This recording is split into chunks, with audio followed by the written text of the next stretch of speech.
The Mahabharata of Krishna-Dwaipayana Vyasa. Translated into English prose from the original Sanskrit text by Pratap Chandra Roy C.I.E. This free ebook has been downloaded from holybooks.com. Vana Parva. Section 228, Markandeya Samasya Parva continued. Markandeya continued, Skanda was adorned with a golden amulet and wreath, and wore a crest and a crown of gold. His eyes were golden colored, and he had a set of sharp teeth. He was dressed in a red garment and looked very handsome. He had a comely appearance, and was endowed with all good characteristics and was the favorite of the three worlds. He granted boons to people who sought them and was brave, youthful, and adorned with bright earrings. Whilst he was reposing himself, the goddess of fortune, looking like a lotus and assuming a personal embodiment, rendered her allegiance to him. When he became thus possessed of good fortune, that famous and delicate-looking creature appeared to all like the moon at its full.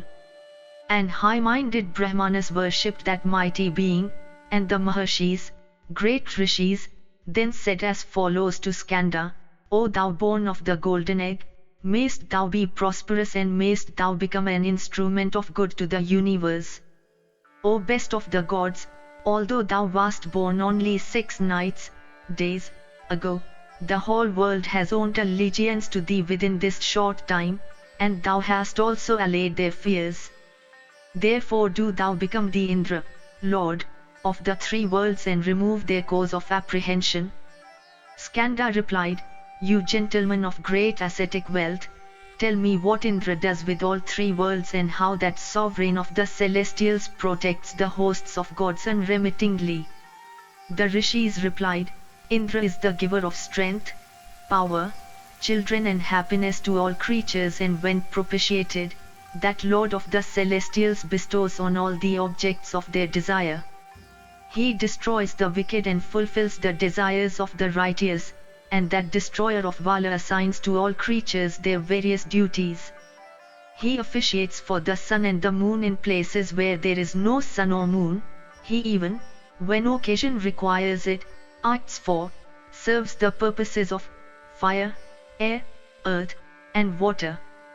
These are the deities of Indra, his capacities are immense.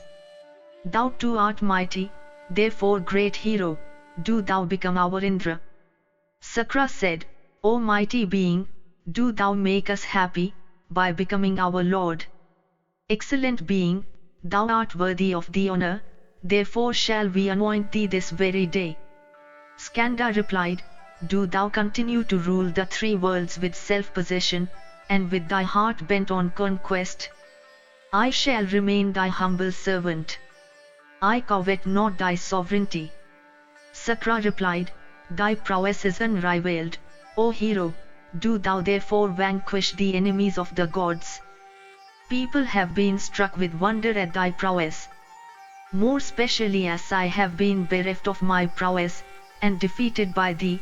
Now if I were to act as Indra, I should not command the respect of all creatures, and they would be busy in bringing about dissensions between us, and then, my lord, they would become the partisans of one or other of us. And when they formed themselves into two distinct factions, war as before would be the result of that defection. And in that war, thou wouldst undoubtedly defeat me without difficulty and thyself become the lord of all worlds. Skanda replied, Thou, O Sakra, art my sovereign, as also of the three worlds, mayst thou be prosperous. Tell me if I can obey any commands of thine. Indra replied, At thy bidding, O powerful being, I shall continue to act as Indra. And if thou hast said this deliberately and in earnest, then hear me how thou canst gratify thy desire of serving me. Do thou, O mighty being, take the leadership of the celestial forces accordingly. Skanda replied, Do thou anoint me as leader, for the destruction of the Danavas, for the good of the celestials, and for the well-being of cows and Brahmanas. Markandeya continued, thus anointed by Indra and all other gods, and honored by the Maharshis, he looked grand at the moment. The golden umbrella held over his head looked like a halo of blazing fire. That famous god, the conqueror of Tripura, himself fastened the celestial wreath of gold, of Viswakarma's manufacture, round his neck. And, O great man and conqueror of thine enemies, that worshipful god with the emblem of the bull, had gone there previously with Parvati. He honored him with a joyous heart. The fire god is called Rudra by Brahmanas, and from this fact Skanda is called the son of Rudra.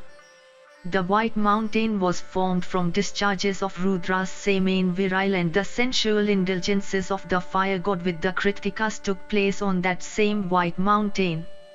And as Rudra was seen by all the dwellers of heaven to heap honors on the excellent Guha, Skanda, he was for that reason reputed as the son of Rudra. This child had his being by the action of Rudra entering into the constitution of the fire god, and for this reason, Skanda came to be known as the son of Rudra. And, O Bharata, as Rudra, the fire god, Swaha, and the 6 wives of the 7 rishis were instrumental to the birth of the great god Skanda, he was for that reason reputed as the son of Rudra. That son of fire god was clad in a pair of clean red cloths, and thus he looked grand and resplendent like the sun peeping forth from behind a mass of red clouds.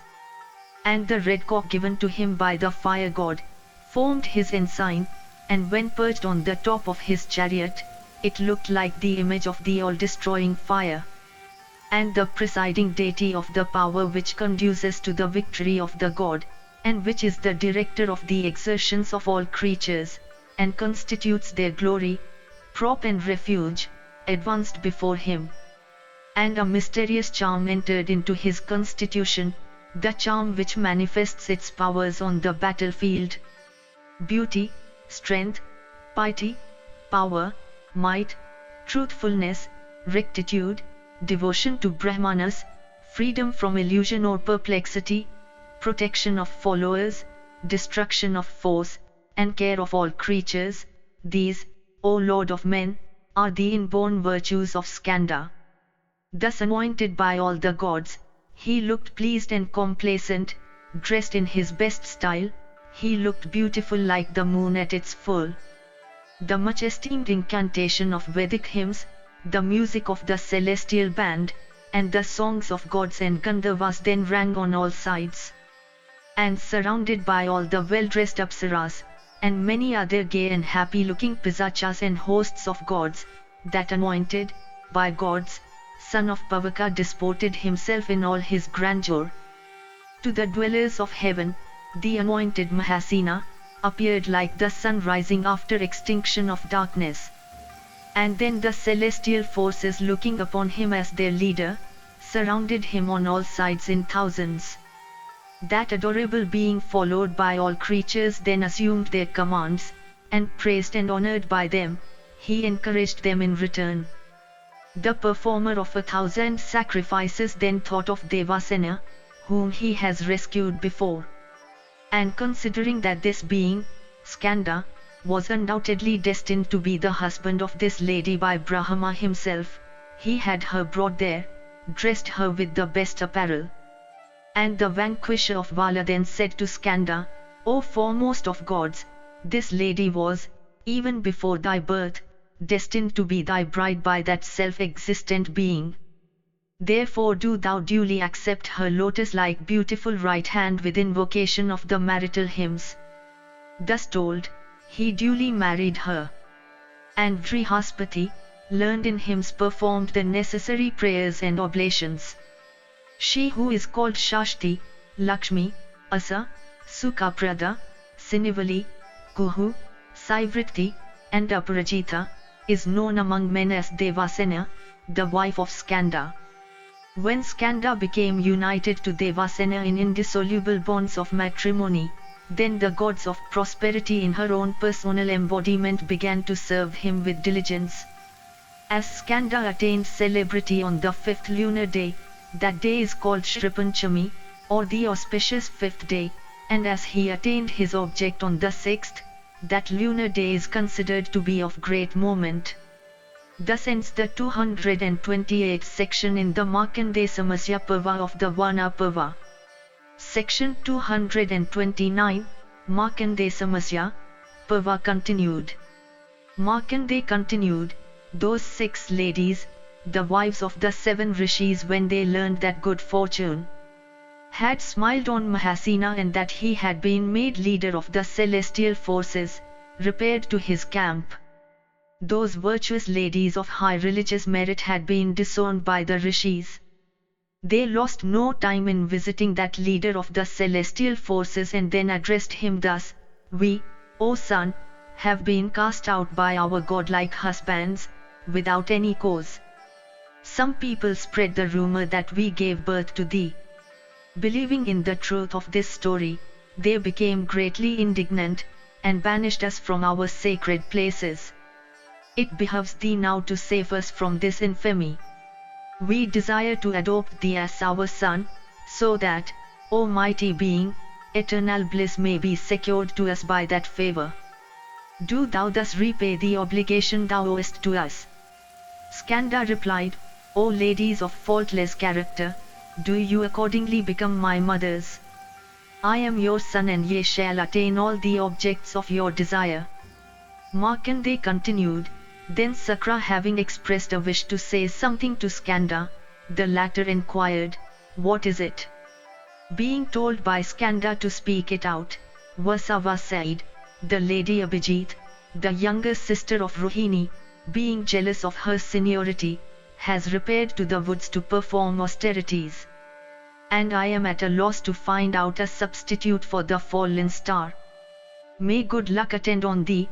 Do thou consult with Brahma, for the purpose of filling up the room of this great asterism." Dhanishta and other asterisms were created by Brahma, and Rohini used to serve the purpose of one such, and consequently their number was full. And in accordance with Sakra's advice, Kritika was assigned a place in the heavens, and that star presided over by Agni shines as if with 7 heads. Vinata also said to Skanda, "Thou art as a son to me, and entitled to offer me the funeral cakes at my funeral obsequies.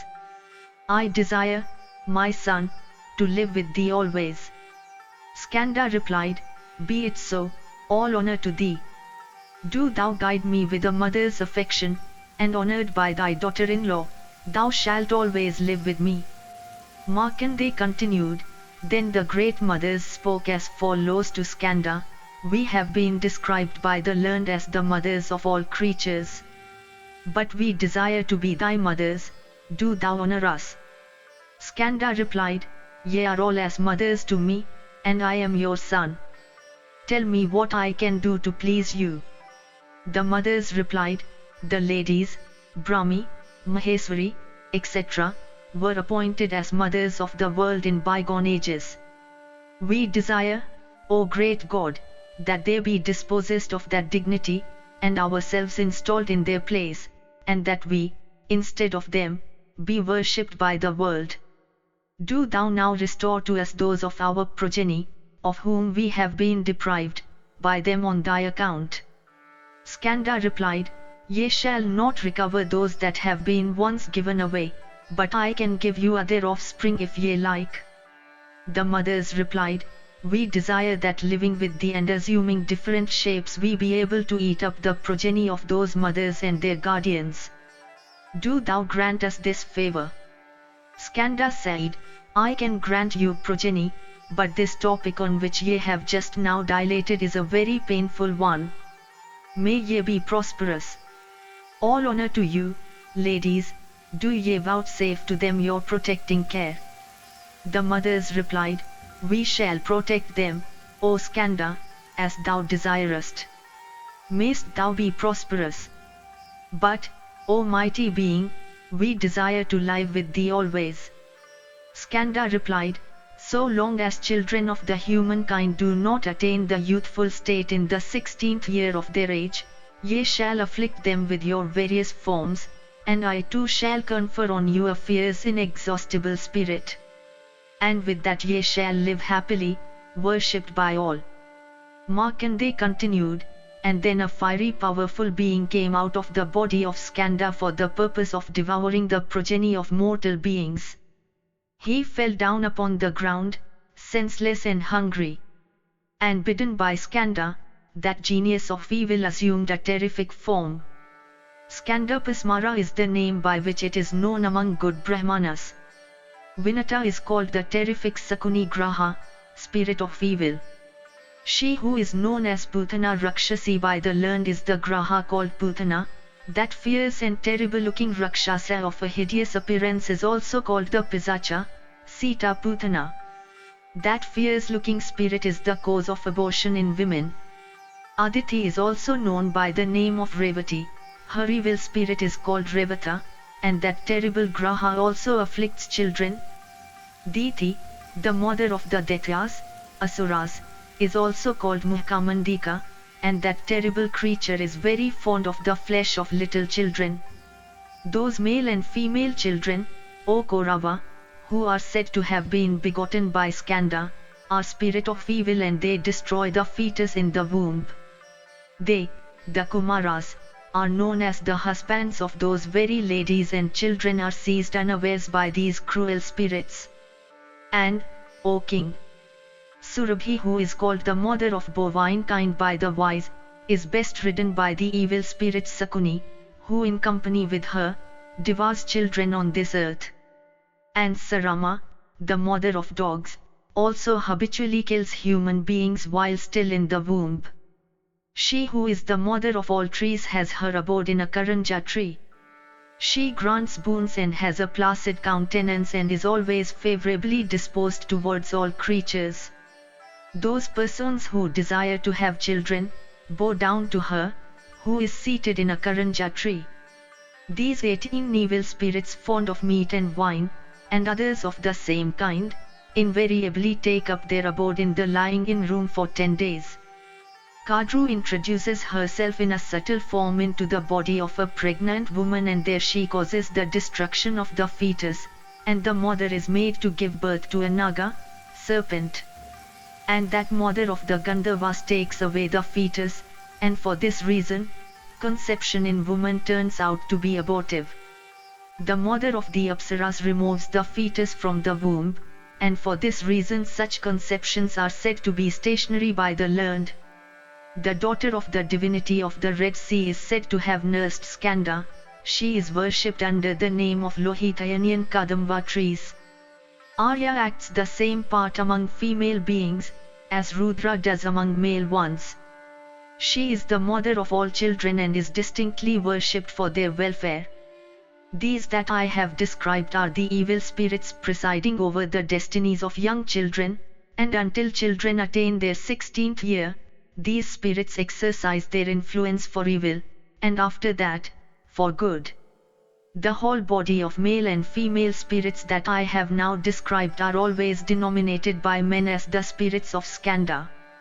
They are propitiated with burnt offerings, ablutions, unguents, sacrifices and other offerings, and particularly by the worship of Skanda. And, O King, when they are honored and worshipped with due reverence, they bestow on men whatever is good for them, as also valor and long life. And now, having bowed down to Maheswara, I shall describe the nature of those spirits who influence the destinies of men after they have attained their 16th year. The man who beholds gods while sleeping, or in a wakeful state soon turns mad, and the spirit under whose influence these hallucinations take place is called the celestial spirit. When a person beholds his dead ancestors while he is seated at ease, or lying in his bed, he soon loses his reason, and the spirit which causes this illusion of sensible perception is called the ancestral spirit. The man who shows disrespect to the Siddhas and who is cursed by them in return, soon runs mad, and the evil influence by which this is brought about is called the Siddha spirit. And the spirit by whose influence a man smells sweet odor, and becomes cognizant of various tastes, when there are no odoriferous or tasteful substances about him, and soon becomes tormented, is called the Rakshasa spirit. And the spirit by whose actions celestial musicians, Gandharvas, blend their existence into the constitution of a human being, and make him run mad in no time, is called the Gandharva spirit. And that evil spirit by whose influence men are always tormented by pisachas, is called the Paisacha spirit. When the spirit of Yakshas enters into the system of a human being by some accident, he loses his reason immediately, and such a spirit is called the Yaksha spirit. The man who loses his reason on account of his mind being demoralized with vices, runs mad in no time, and his illness must be remedied according to methods prescribed in the Sastras. Men also run mad from perplexity, from fear, as also on beholding hideous sights. The remedy lies in quieting their minds. There are three classes of spirits, some are frolicsome, some are gluttonous, and some sensual. Until men attain the age of 70, these evil influences continue to torment them, and then fever becomes the only evil spirit that afflicts sentient beings. These evil spirits always avoid those who have subdued their senses, who are self-restrained, of cleanly habits, God-fearing and free from laziness and contamination. I have thus described to thee, O king, the evil spirits that mold the destinies of men. Thou who art devoted to Maheswara art never troubled by them. Thus ends the 229th section in the Markandeya Samasya Parva of the Vana Parva. Section 230, Markandeya Samasya Parva continued. Markandeya continued, when Skanda had bestowed these powers, Swaha appeared to him and said, Thou art my natural son, I desire that thou shalt grant exquisite happiness to me. Skanda replied, What sort of happiness dost thou wish to enjoy? Swaha replied, O mighty being, I am the favorite daughter of Daksha, by name Swaha, and from my youthful days I have been in love with Hutasana, the fire god, but that god, my son, does not understand my feelings. I desire to live forever with him as his wife. Skanda replied, From this day, lady, all the oblations that men of virtuous character, who swerve not from the path of virtue, will offer to their gods or ancestors with incantation of purifying hymns by Brahmanas, shall always be offered through Agni, coupled with the name of Swaha, and thus excellent lady, wilt thou always live associated with Agni, the god of fire. Markandeya continued, thus addressed and honored by Skanda, Swaha was greatly pleased, and associated with her husband Pavaka, the fire god, she honored him in return. Then Brahma, the lord of all creatures, said to Mahasena, Do thou go and visit thy father Mahadeva, the conqueror of Tripura. Rudra coalescing with Agni, the fire god, and Uma with Swaha, have combined to make thee invincible for the well-being of all creatures. And the semen of the high-souled Rudra, cast into the reproductive organ of Uma, was thrown back upon this hill, and hence the twins Majika and Minjika came into being. A portion of it fell into the blood sea, another portion, into the rays of the sun, another upon the earth, and thus was it distributed in 5 portions. Learned men ought to remember that these, thy various and fierce-looking followers living on the flesh of animals were produced from the semen. Be it so. So saying, the high-souled Mahasena with fatherly love, honored his father Maheswara. Markandeya continued, men who are desirous of acquiring wealth, should worship those 5 classes of spirits with the sunflower, and for alleviation of diseases also worship must be rendered to them. The twins Majika and Minjika begotten by Rudra must always be respected by persons desiring the welfare of little children, and persons who desire to have children born to them must always worship those female spirits who live on human flesh and are produced in trees. Thus all pisachas are said to be divided into innumerable classes. And now, O king, listen to the origin of the bells and standards of Skanda. Airavata, Indra's elephant, is known to have had 2 bells of the name of Vijayanti, and the keen-witted Sakra had them brought to him, and personally gave them to Guha. Visakha took one of those bells and Skanda the other. The standards of both Kartikeya and Visakha were of a red color. That mighty god Mahasena was pleased with the toys that had been given to him by the gods. Surrounded by hosts of gods and pisachas and seated on the golden mountain, he looked splendid in all the grandeur of prosperity. And that mountain covered with fine forests, also looked grand in his companionship, just as the Mandara hill abounding with excellent caves shines with the rays of the sun. The white mountain was adorned with whole tracts of woodland covered with blossoming Santnaka flowers and with forests of Kavira, Parijata, Jaba and Asok trees, as also with wild tracts overgrown with Kadamba trees, and it abounded with herds of celestial deer and flocks of celestial birds. And the rumbling of clouds serving the purpose of musical instruments sounded like the murmur of an agitated sea, and celestial Gandharvas and Apsaras began to dance. And there arose a great sound of joy from the merriment of all creatures. Thus the whole world with Indra himself seemed to have been transferred to the white mountain. And all the people began to observe Skanda with satisfaction in their looks, and they did not at all feel tired of doing so. Markandeya continued, when that adorable son of the fire god was anointed as leader of the celestial army, that grand and happy lord, Hara, Mahadeva, riding with Parvati in a chariot shining with sun-like refulgence repaired to a place called Bhadravata. His excellent chariot was drawn by 1,000 lions and managed by Kala. They passed through blank space, and seemed as if they were about to devour the sky, and striking terror into the heart of all creatures in the mobile divisions of the worlds, those main beasts flitted through the air, uttering fearful growls. And that lord of all animals, Mahadeva, seated in that chariot with Uma, looked like the sun with flames of lightning illuminating masses of clouds begirt with Indra's bow, rainbow. He was preceded by that adorable lord of riches, riding on the backs of human beings with his attendant Guhayakas riding in his beautiful car Pushpaka. And Sakra too riding on his elephant Airavata and accompanied by other gods brought up the rear of Mahadeva, the granter of boons, marching in this way at the head of the celestial army. And the great Yaksha Amoga with his attendants the Jambaka Yakshas and other Rakshasas decorated with garlands of flowers obtained a place in the right wing of his army, and many gods of wonderful fighting powers in company with the Vasus and the Rudras, also marched with the right division of his army.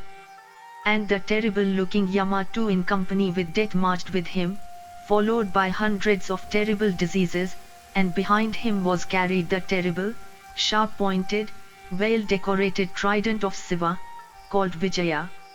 And Varuna, the adorable lord of waters with his terrible pasa, surrounded by numerous aquatic animals, marched slowly with the trident. And the trident Vijaya was followed by the patisa of Rudra guarded by maces, balls, clubs and other excellent weapons. And the patisa, O king, was followed by the bright umbrella of Rudra and the kamandalu served by the Maharshis, and on it progressed in the company of Brigu, Angiras and others. And behind all these rode Rudra in his white chariot, reassuring the gods with the exhibition of his powers. And rivers and lakes and seas, Apsaras, Rishis, Celestials, Gandharvas and serpents, stars, planets, and the children of gods, as also many women, followed him in his train. These handsome-looking ladies proceeded scattering flowers all around, and the clouds marched, having made their obeisance to that god, Mahadeva, armed with the Pinaka bow. And some of them held a white umbrella over his head, and Agni, the fire god, and Vayu, the god of winds, busied themselves with 2 hairy fans, emblems of royalty. And, O king, he was followed by the glorious Indra accompanied by the Bajashis, and singing the praise of that god with the emblem of the bull. And Gauri, Vidya, Gandhari, Kesini, and the lady called Mitra in company with Savitri, all proceeded in the train of Parvati, as also all the Vidyas, presiding deities of all branches of knowledge, that were created by the learned. The Rakshasa spirit who delivers to different battalions the commands which are implicitly obeyed by Indra and other gods, advanced in front of the army as standard bearer. And that foremost of Rakshasas, by name Pingala, the friend of Rudra, who is always busy in places where corpses are burnt, and who is agreeable to all people, marched with them merrily, at one time going ahead of the army, and falling behind again at another, his movements being uncertain. Virtuous actions are the offerings with which the god Rudra is worshipped by mortals. He who is also called Siva, the omnipotent god, armed with the Pinaka bow, is Maheswara. He is worshipped in various forms. The son of Kritika, the leader of the celestial army, respectful to Brahmanas, surrounded by the celestial forces, also followed that lord of the gods. And then Mahadeva said these weighty words to Mahasena, "Do thou carefully command the 7th army corps of the celestial forces." Skanda replied, "Very well, my lord. I shall command the 7th army corps. Now tell me quickly if there is anything else to be done." Rudra said, "Thou shalt always find me in the field of action. By looking up to me and by devotion to me shalt thou attain great welfare."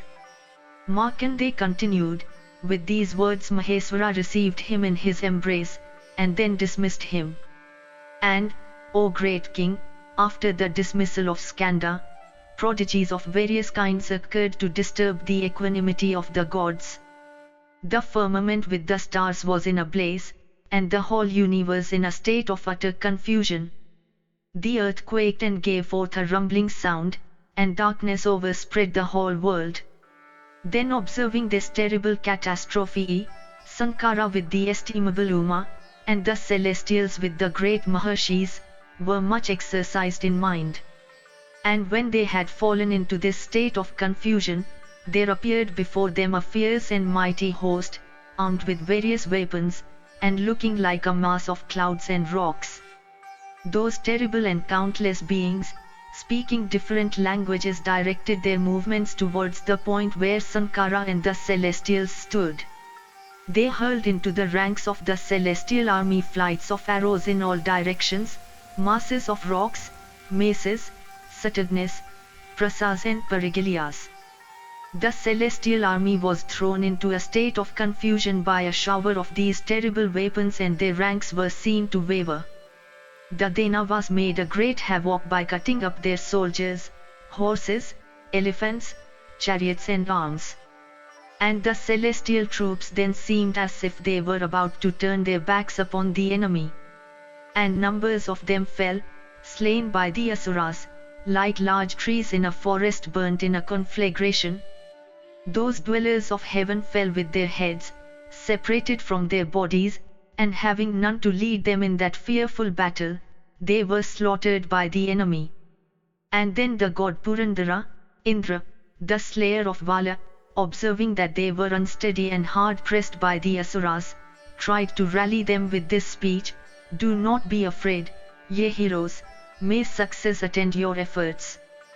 Do ye all take up your arms, and resolve upon manly conduct, and ye will meet with no more misfortune, and defeat those wicked and terrible-looking Danavas. May ye be successful. Do ye fall upon the Danavas with me." The dwellers of heaven were reassured on hearing this speech from Sakra, and under his leadership, they again rushed against the Danavas. And then the 33 crores of gods and all the powerful Mayutas and the Sadhyas with the Vasus returned to the charge. And the arrows which they angrily discharged against the enemy drew a large quantity of blood from the bodies of the Daityas and of their horses and elephants. And those sharp arrows passing through their bodies fell upon the ground, looking like so many snakes falling from the sides of a hill. And, O king, the Daityas pierced by those arrows fell fast on all sides, looking like so many detached masses of clouds. Then the Danava host, struck with panic at that charge of the celestials on the field of battle, wavered at that shower of various weapons. Then all the gods loudly gave vent to their joy, with arms ready to strike, and the celestial bands too struck up various airs. Thus took place that encounter, so fearful to both sides, for all the battlefield was covered with blood and strewn with the bodies of both gods and asuras. But the gods were soon worsted all on a sudden, and the terrible Danavas again made a great havoc of the celestial army. Then the asuras, drums struck up and their shrill bugles were sounded, and the Danava chiefs yelled their terrific war cry. Then a powerful Danava, taking a huge mass of rock in his hands, came out of that terrible Daitya army. He looked like the sun peering forth from against a mass of dark clouds. And, O king, the celestials, beholding that he was about to hurl that mass of rock at them, fled in confusion. But they were pursued by Mahisha, who hurled that hillock at them. And, O Lord of the world, by the falling of that mass of rock, 10,000 warriors of the celestial army were crushed to the ground and breathed their last. And this act of Mahisha struck terror into the hearts of the gods, and with his attendant Danavas he fell upon them like a lion attacking a herd of deer. And when Indra and the other celestials observed that Mahisha was advancing to the charge, they fled, leaving behind their arms and colors. And Mahisha was greatly enraged at this, and he quickly advanced towards the chariot of Rudra, and reaching near, he seized its pole with his hands. And when Mahisha in a fit of rage had thus seized the chariot of Rudra, all the earth began to groan and the great rishis lost their senses. And Daityas of huge proportions, looking like dark clouds, were boisterous with joy, thinking that victory was assured to them. And although that adorable god, Rudra, was in that plight, yet he did not think it worthwhile to kill Mahisha in battle. He remembered that Skanda would deal the death blow to that evil-minded asura.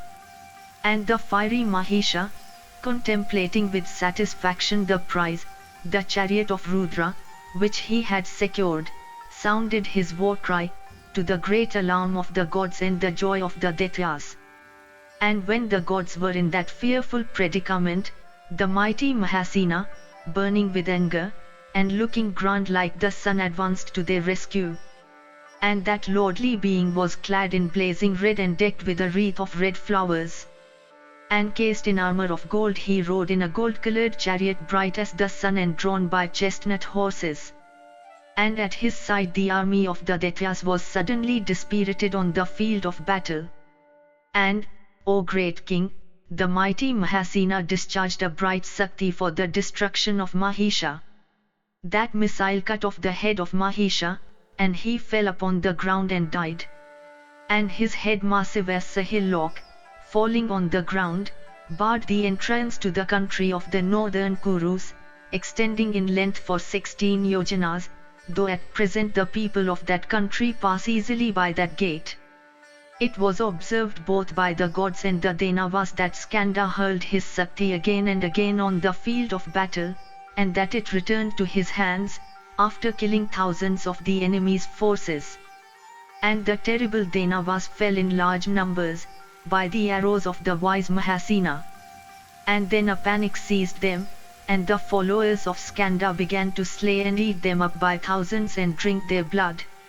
And they joyously exterminated the Danavas in no time, just as the sun destroys darkness, or as fire destroys a forest, or as the winds drive away the clouds. And in this manner the famous Skanda defeated all his enemies. And the gods came to congratulate him, and he, in turn, paid his respects to Maheswara. And that son of Kritika looked grand like the sun in all the glory of his effulgence.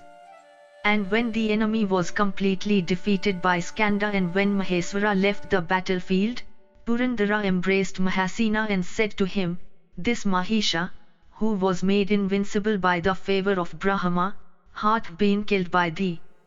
O best of warriors, the gods were like grass to him. O strong-limbed hero, thou hast removed a thorn of the celestials. Thou hast killed in battle hundreds of Danavas equal in valor to Mahisha who were all hostile to us, and who used to harass us before. And thy followers too have devoured them by hundreds. Thou art, O mighty being, invincible in battle like Uma's Lord, and this victory shall be celebrated as thy first achievement, and thy fame shall be undying in the three worlds. And, O strong-armed God, all the gods will yield their allegiance to thee. Having spoken thus to Mahasena, the husband of Sachi left the place accompanied by the gods and with the permission of the adorable three-eyed god, Shiva. And Rudra returned to Bhadravata, and the celestials too returned to their respective abodes. And Rudra spoke, addressing the gods, Ye must render allegiance to Skanda just as ye do unto me.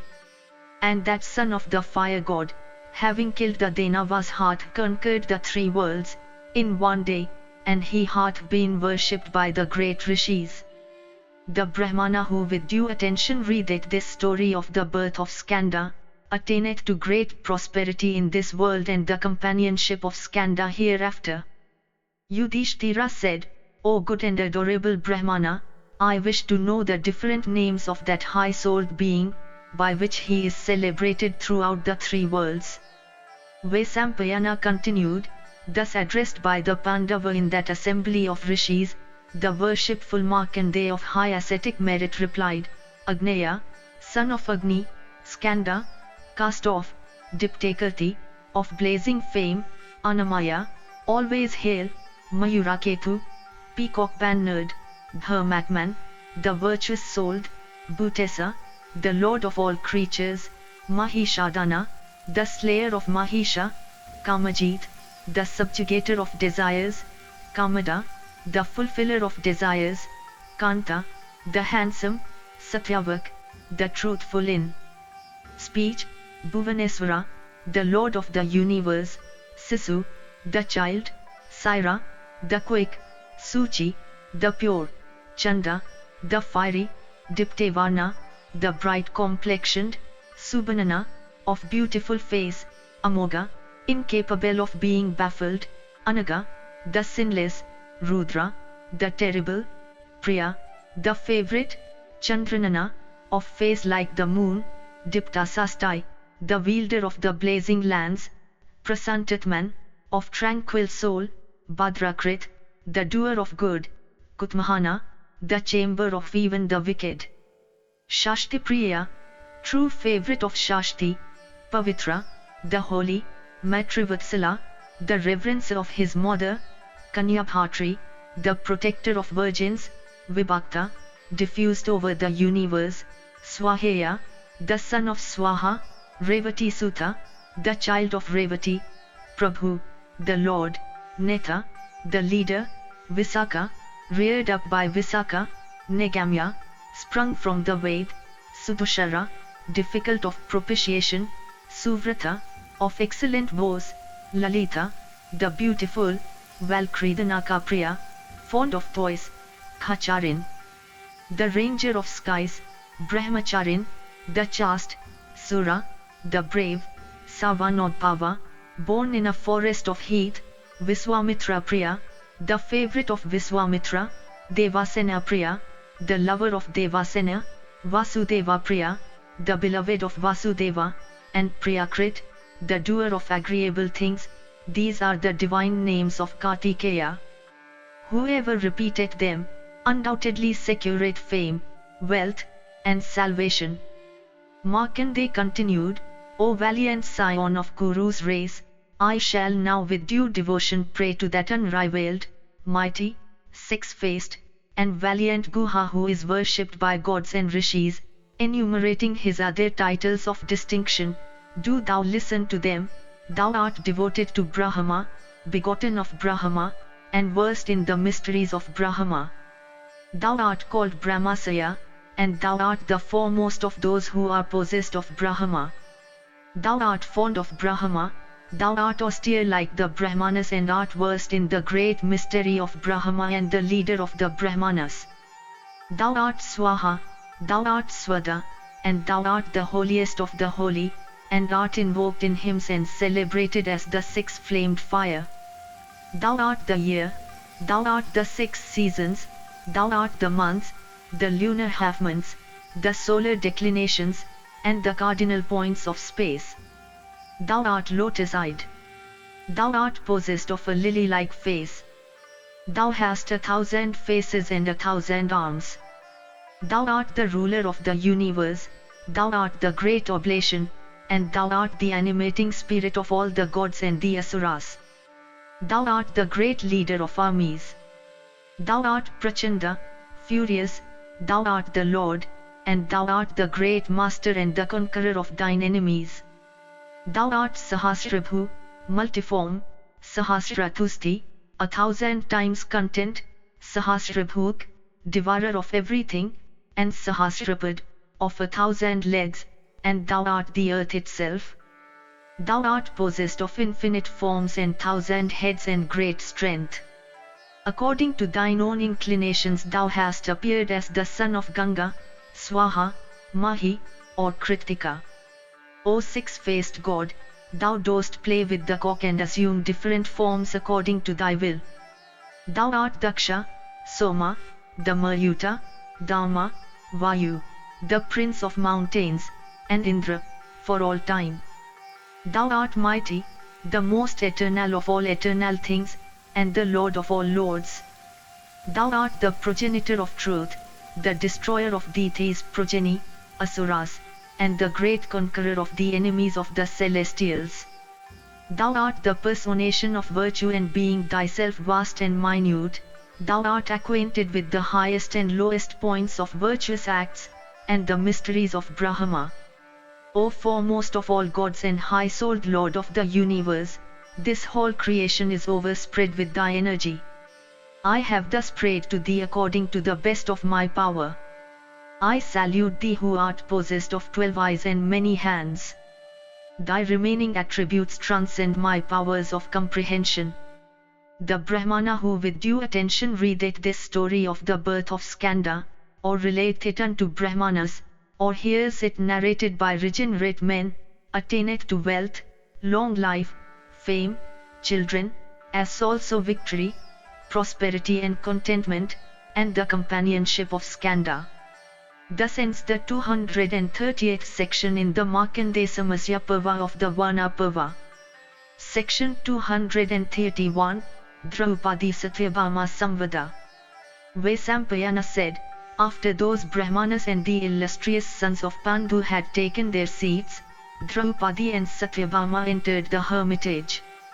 And with hearts full of joy the two ladies laughed merrily and seated themselves at their ease.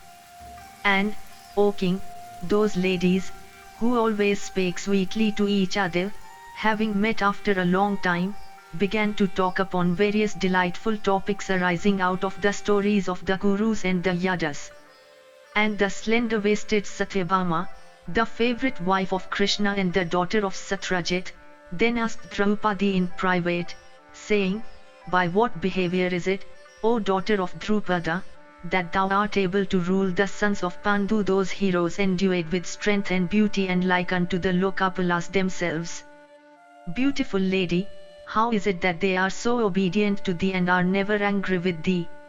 Without doubt the sons of Pandu, O thou of lovely features, are ever submissive to thee and watchful to do thy bidding. Tell me, O lady, the reason of this.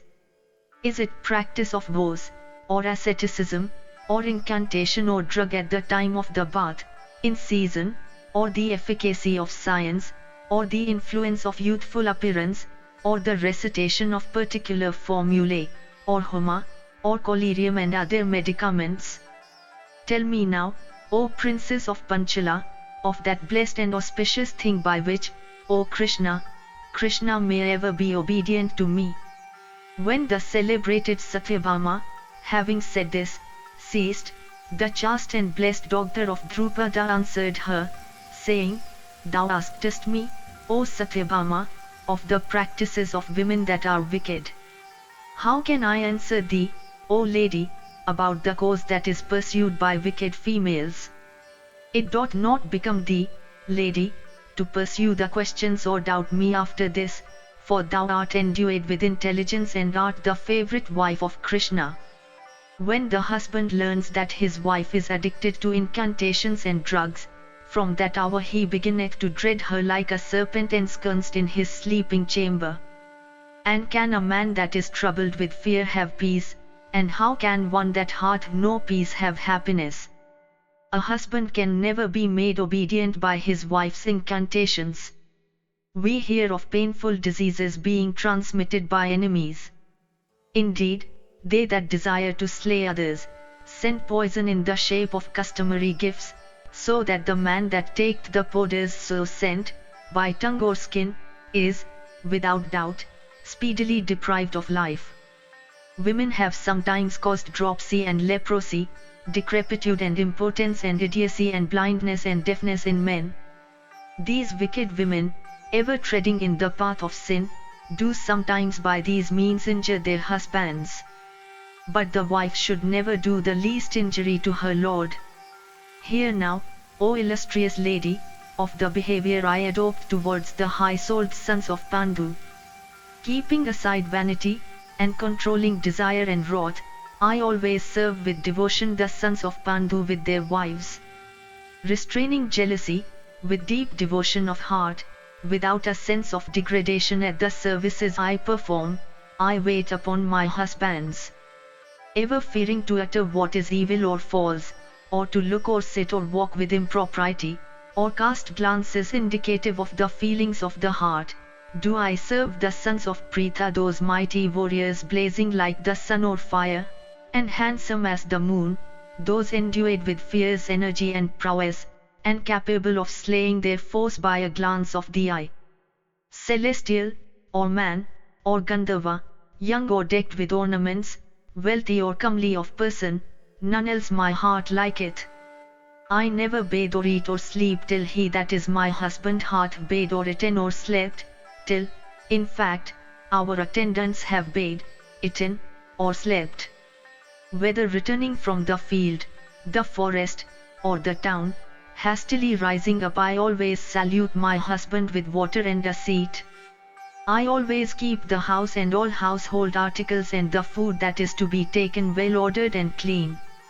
Carefully do I keep the rice, and serve the food at the proper time.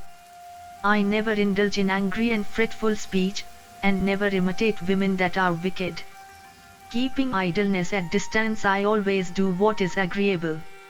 I never laugh except at a jest, and never stay for any length of time at the house gate. I never stay long in places for answering calls of nature, nor in pleasure gardens attached to the house. I always refrain from laughing loudly and indulging in high passion, and from everything that may give offense.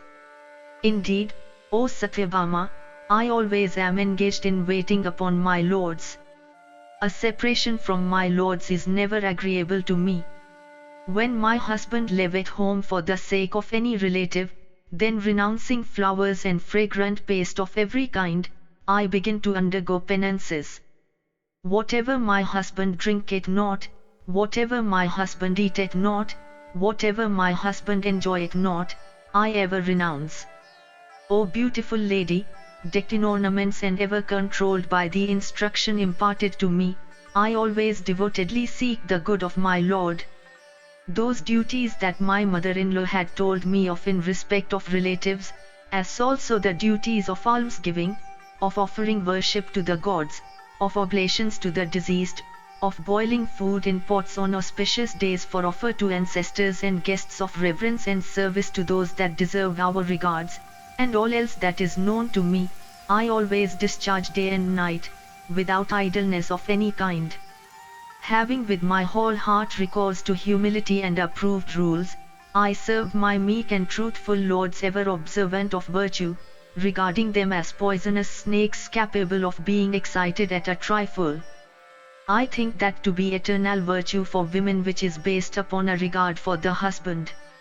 The husband is the wife's God, and he is her refuge. Indeed, there is no other refuge for her. How can, then, the wife do the least injury to her lord? I never, in sleeping or eating or adorning my person, act against the wishes of my lord, and always guided by my husbands, I never speak ill of my mother-in-law.